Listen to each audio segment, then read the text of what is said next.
no horizonte, nos teus recordos, no carácter, no que che gusta, na túa coraxe, no que vives, no futuro, no máis bonito, no que te enamora ou no que tes máis cerca, levas a miña marca.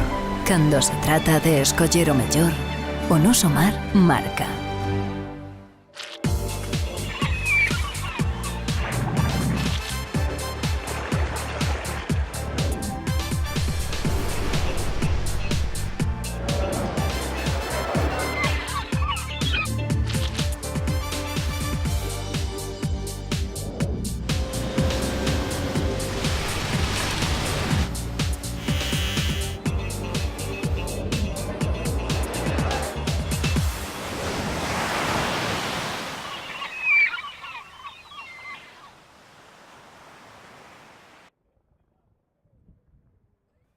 Moita dor a vivida este mércores no peirao de Combarro. 3 dos 5 tripulantes do cerqueiro con base en Porto Novo faleceron. Un foi atopado nunha batea e o quinto nadou durante máis de hora e media ata chegar a terra onde pediu axuda. É un día moi triste, efectivamente, para Pollo e, basicamente, sobre todo para as familias. Pero que é un pau grande para as familias que perden así nunha situación tan dramática como esta, non? E ademais casi chegando xa á porta da casa, prácticamente. Os 3 falecidos son o patrón Francisco Castiñeiras e os pescadores Jesús Ligero e Florentino Carballo. Estes dous últimos pais dos mariñeiros sobrevivintes, Carlos Carballo Rosales e Adrián Ligero. O último en aparecer foi o corpo sen vida do patrón da embarcación que chegou ao peirao de Combarro no entorno do mediodía. El patrón apareció a unos metros separado del barco y sin estar enganchado ni nada, como si se hubiera, bueno, pues ahogado y quedó cerca del barco, pero no dentro del barco. A embarcación fixo unha parada en Marín sobre as 4 da madrugada e volvía a Porto. No seu traxecto de volta chocou contra unha batea e afundiuse entre a illa de Tambo e Combarro a unha milla da costa. Pasadas as 5:30 da mañá foi localizado un dos tripulantes na praia de Combarro e na hora seguinte unha embarcación particular e o helicóptero de salvamento marítimo Pesca 1 localizaron 2 cadáveres na auga e un cuarto mariñeiro con vida e ferido que conseguiu agarrarse a unha batea. Familiares, medios de comunicación, membros do Servizo de Emerxencias, Garda Civil e veciños de Poio desprazáronse este mércores ata o porto de Combarro para seguir o operativo de busca activado para atopar aos 5 tripulantes do nuevo Marcos afundido entre a illa de Tambo e Combarro a pasada madrugada. Pois iniciouse cerca das 6 menos cuarto da mañán cando un rapaz deu aviso de que, bueno, de que se afundira o barco onde estaban navegando, el chegou a costa a nado. A partir de aí, bueno, pois empezouse a búsqueda con os barcos da costa, todos os mariñeiros empezaron unha búsqueda e sobre as 6 e algo da mañá xa se localizou o segundo supervivinte e máis a un falecido. Máis tarde, sobre as 7 da mañán, o helicóptero pesca que estaba colaborando localizou a outro dos falecidos. Parece que un erro humano podería ser a causa da colisión, aínda que non hai nada confirmado. Os 5 mariñeiros eran moi coñecidos e veciños da parroquia de Campelo en Poio. É un momento para, digamos, deixar que as familias pasen este trago, non? Xa con calma. Eu calculo que esta mañán tiñan previsto que xa que veñan para o tanatorio e a ver se así, que veñan a facer autopsia, a ver se nesta mañán xa os traen para o tanatorio de Poio para ceser. E a partir de aí pois iremos acompañando no dolor ás familias. Ata o Porto Poiense desprazouse tamén o patrón maior de Porto Novo, onde o cerqueiro tiña asentada a súa base. José Antonio Gómez cree que o feito de colidir contra unha batea nunha zona coñecida para estes mariñeiros puido deberse a un despiste. Pero está moi claro que o barco estuvo en Marín, coa mañán que estaba así de fresca, pois deberían vir para aquí, para Combarro, e na ruta e se volvían bateas seguramente se despistaron porque é unha zona que conocen perfectamente, que andan todos os días por aquí, investiron nela e fundeuse o barco. A medida que transcorrían as horas, a tensión aumentaba para os familiares que se ían achegando ata as instalacións portuarias para coñecer a sorte que finalmente correran os seus achegados. Es el hermano, no va a liarla, es el hermano del patrón. Esta non era a primeira vez que este cerqueiro sufría un naufraxio, aínda que si o máis grave de todos eles, ao falecer 3 dos seus 5 tripulantes.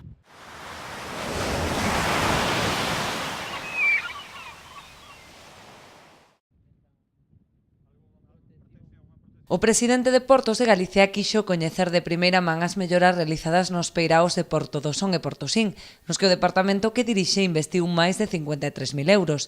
A instalación de novos sistemas de defensa supón unha notable mellora nas condicións de amarre das embarcacións. Estamos basicamente sustituindo as defensas tradicionais de Rosario, a medida que se van deteriorando, por defensas en V. As coñecidas en V son as defensas verticais de caucho, e teñen unhas condicións moito mellores para as atracadas dos barcos e para estar amarrados a porto. Concretamente, aquí, aparte das 5 defensas en V que se instalaron, para estes barcos que están empezando a operar desde aquí, tamén se instalaron 2 norais. Norais son esos elementos metálicos en forma de champiñón que sirve para amarrar os barcos, que teñen unha capacidade para 50 toneladas, e tamén se instalaron medios, en este caso defensas, en Portosín. Acompañando a Durán na súa visita estiveron o alcalde de Porto do Son e o patrón maior da confraría, quen aproveitou para agradecerlle outras actuacións demandadas polo Pósito, como a instalación dun sistema de control de acceso á zona portuaria. Que esperemos que pronto, eu creo que de forma casi inmediata, se poda xa materializar e que se proíba que podan todos aqueles, sobre todo vehículos que non están autorizados, pois que podan ter acceso á zona únicamente dedicada a actividades pesqueiras. Nos mesmos termos pronunciouse o alcalde de Porto do Son tras a premura do Departamento Autonómico en solucionar unha serie de problemas co alumeado no paseo. Presidente, tamén gracias porque tiñamos un problema aquí no paseo marítimo que non tiñamos luz, que, cada vez que chovía, había unhas malas conexións e sempre nos estaba saltando a vía, especialmente a xente maior que camiñaba hacia onde están eles, aquí no Club de Jubilados, pois sempre nos estaban dicindo a ver se lle podíamos poñer luz, que tiñen problemas. Pois están aí os operarios, están traballando. Luís Oujo aproveitou a presenza do presidente para plantexar outras demandas como o peche da zona portuaria de Portosín ou a necesidade de rematar a reforma do curro antes do verán. Demandas que José Juan Durán acolleu con interese, comprometéndose a axilizalas ao máximo.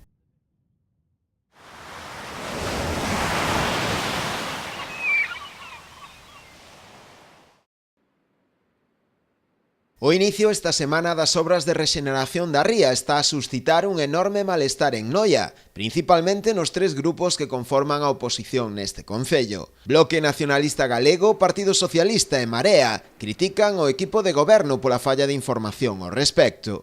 Os 3 grupos exixen a convocatoria urxente da Comisión de Mar, aludindo a un compromiso adquirido polo propio Executivo de convocar a este órgano con carácter previo ao comezo de calquera actuación. Nun comunicado feito público polas 3 forzas, falan tamén do acordo acadado en pleno por unanimidade de todos os grupos para que se realizaran as xuntanzas informativas necesarias e se estableceran todas as medidas de seguridade posibles para evitar picos de contaminación na ría que puidesen afectar aos bancos marisqueiros. Segundo eles, este acordo está sendo incumprido por parte do equipo de goberno, o que está a xerar unha enorme preocupación, non só entre os grupos da oposición, senón tamén entre o propio sector do mar. Precisamente a plataforma en defensa da ría de Muros Noia ven demostrar tamén o seu malestar polo inicio desta actuación, criticando o feito de que non os tiveran informado con anterioridade sobre o que se tiña pensado facer e as medidas de seguridade medioambiental que se van a levar a cabo.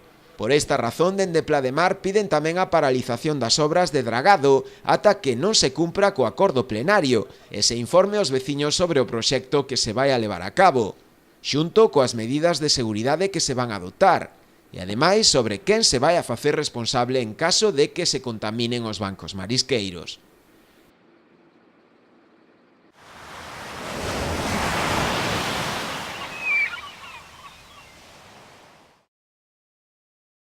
O goberno español ven de sancionar con preto de 2,5 millóns de euros a 3 empresas radicadas en Ribeira e outras 3 en Vigo, no marco da denominada Operación Sparrow 2 contra a pesca ilegal. A multa vese ademais incrementada noutros 2,8 millóns máis a 6 persoas encargadas destas firmas, supostamente propietarias de 2 buques que se dedicaban á pesca pirata en augas do Océano Antártico, o Viking e o Seabull 22, os dous xa fora de servizo. As investigacións remóntanse xa a xullo de 2015, con rexistros realizados nas sedes destas empresas, nas que se atopou abundante documentación que descubriu o entramado empresarial dirixido principalmente a ocultar ás autoridades a propiedade e a xestión destes 2 barcos. Algunhas destas firmas xa estaban relacionadas entre sí, e mesmo entre os propietarios dos barcos, que ao longo dos anos foron pasando por diferentes empresas, nomes e bandeiras. Existiu conexión con Vidal Armadores, empresa ribeirense que xa fora sancionada anteriormente por estas prácticas ilegais, cunha multa de preto dos 18 millóns de euros polo Ministerio de Agricultura e Pesca. Tanto o Viking como o Seabull 22 foron sorprendidos mentres pescaban en augas reguladas pola Convención sobre a Conservación de Recursos Vivos Mariños Antárticos, merluza negra, de gran valor comercial.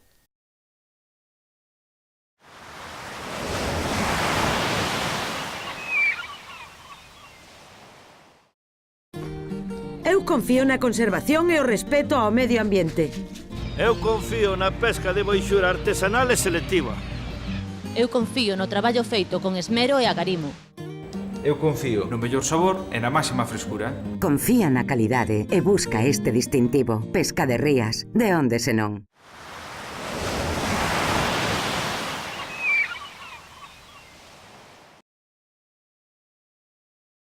O remate da campaña do ourizo, que nos últimos meses converteuse nun dos recursos principais dos mariscadores de Aguiño, fai que a confraría busque diversificar a actividade a través da apertura de novas zonas. Todo se acaba tamén.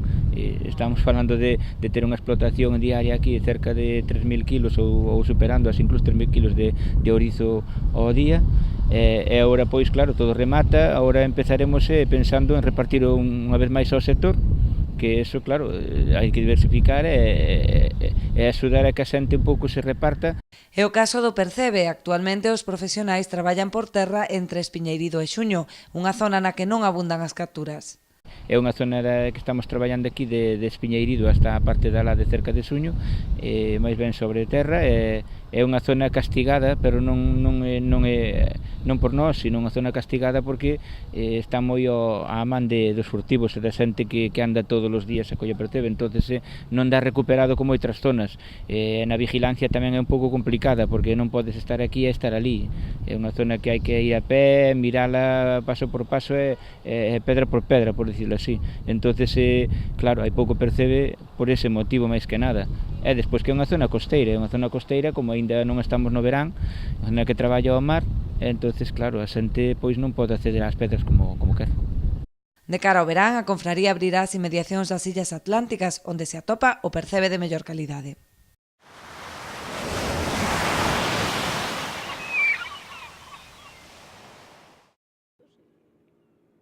A voceira de pesca do Bloque Nacionalista Galego, Monse Prado, mantivo unha xuntanza con representantes da Xunta Directiva da Confraría de Pescadores da Pobra, así como tamén con varias asociacións mexilloeiras. A xuntanza tiña como principal finalidade interesarse polas demandas do propio sector.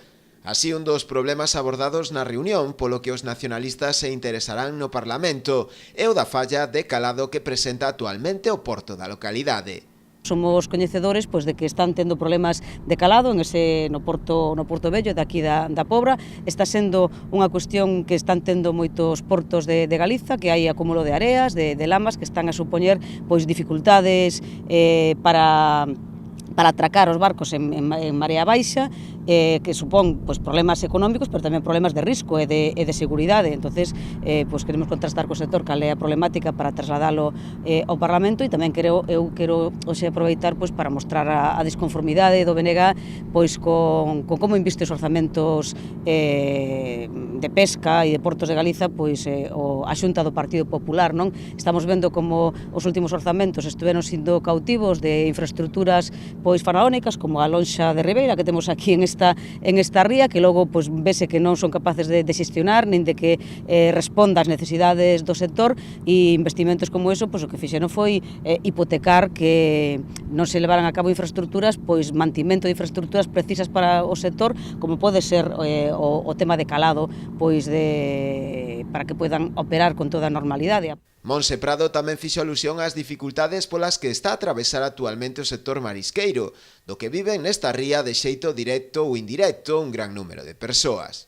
Un sector que tiña que estar dando emprego a miles de persoas, que debía estar dando emprego e que significaran unhas rendas dignas pois para moitas homes e mulleres desta ría, e que, dende logo, vemos como sistemáticamente a Consellería do Partido Popular pois o que fai é continuamente mirar para outro lado, que, dende logo, as rentas non están aumentando. Topámonos con que unha promesa do ano 2009, estamos no ano 2017, daquela conselleira e hoxe conselleira Rosa Quintana, de que a súa prioridade iba a ser aumentar os permes para o marisqueo, aumentar as rendas das mariscadoras, pois evidentemente non se verificou, e que logo pois, no tema de zonas de libre marisqueo, que fai é intentar enfrentar o sector entre eles en vez de darlle unha solución, non?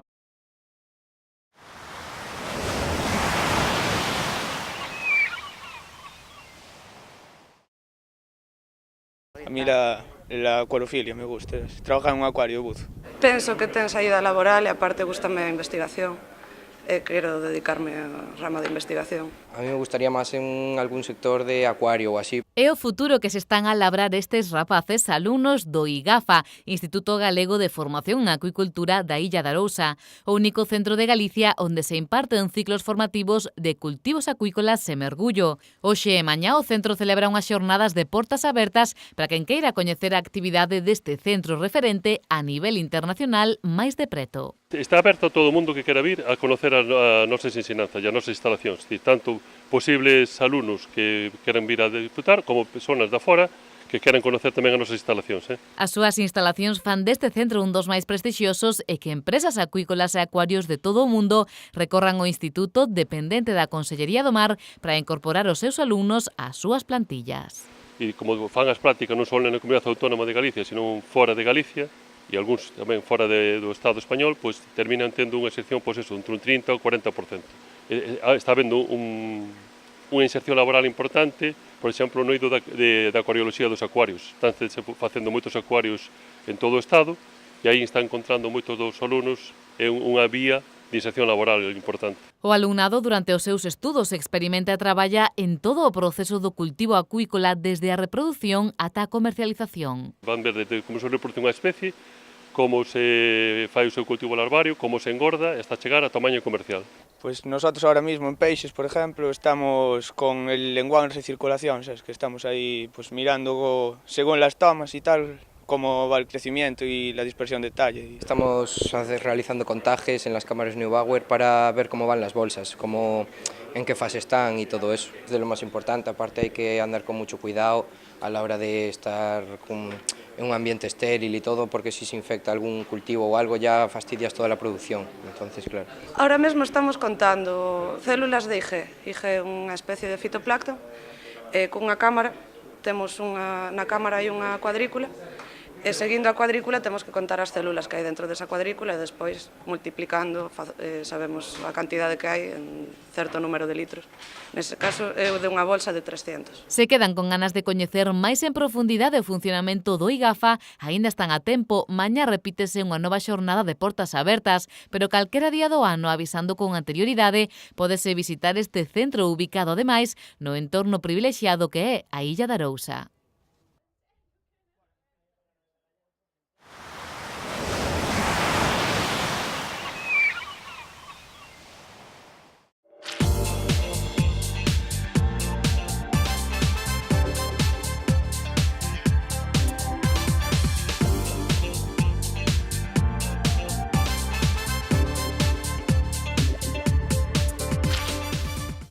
No horizonte, nos teus recordos, no carácter, no que che gusta, na túa coraxe, no que vives, no futuro, no máis bonito.